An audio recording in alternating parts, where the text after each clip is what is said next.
And we're clear-eyed. The Ukrainians are fighting back with pure courage. But the next few days, weeks, and months will be hard on them. Putin has unleashed violence and chaos. But while he may make gains on the battlefield, he'll pay a continuing high price over the long run. And a pound of Ukrainian people, the proud, proud people, pound for pound, ready to fight with every inch of energy they have. They've known 30 years of independence, have repeatedly shown that they will not tolerate anyone who tries to take their country backwards. To all Americans, I'll be honest with you, as I always promised I would be. A Russian dictator invading a foreign country has cost around the world. And I'm taking robust action to make sure the pain of our sanctions is targeted at the Russian economy and that we use every tool at our disposal to protect American businesses and consumers. Tonight, I can announce the United States has worked with 30 other countries to release 60 million barrels of oil from reserves around the world. America will lead that effort, releasing 30 million barrels of our own strategic petroleum reserve. And we stand ready to do more if necessary, united with our allies. These steps will help blunt gas prices here at home, but I know news about what's happening can seem alarming to all Americans. But I want you to know we're going to be okay. We're going to be okay. When the history of this era is written, Putin's war in Ukraine will have left Russia weaker and the rest of the world stronger. While it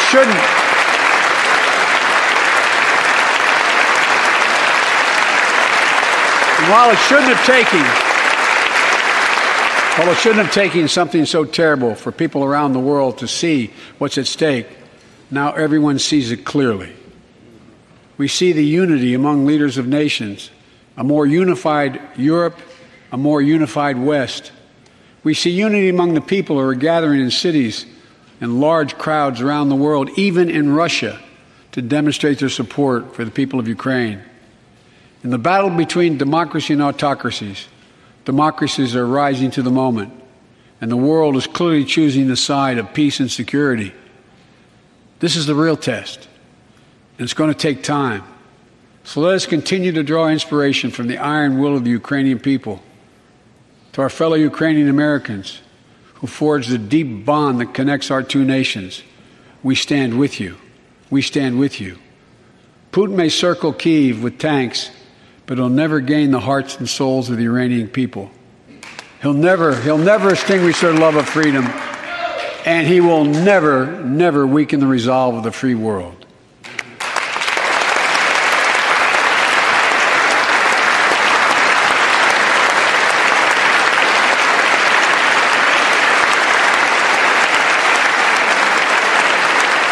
We meet tonight in an America that has lived through two of the hardest years this nation has ever faced. The pandemic has been punishing, and so many families are living paycheck to paycheck, struggling to keep up with the rising cost of food, gas, housing, and so much more. I understand, like many of you did.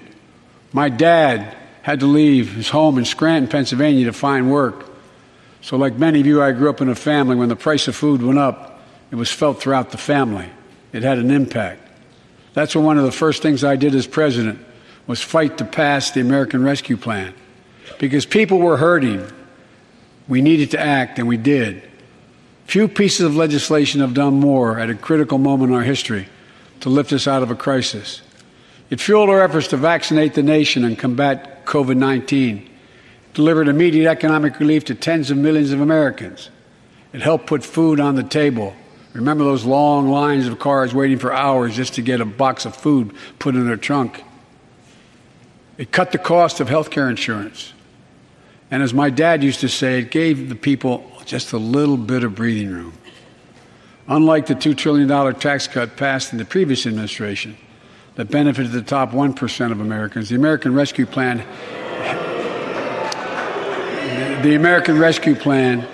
helped working people and left no one behind. Folks,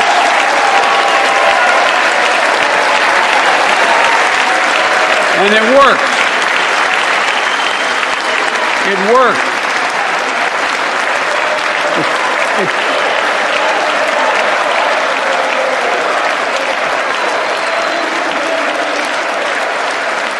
It worked. We created jobs, lots of jobs. In fact, our economy created over 6.5 million new jobs just last year. More jobs in 1 year than ever before in the history of the United States of America. The economy grew at a rate of 5.7 last year, the strongest growth rate in 40 years.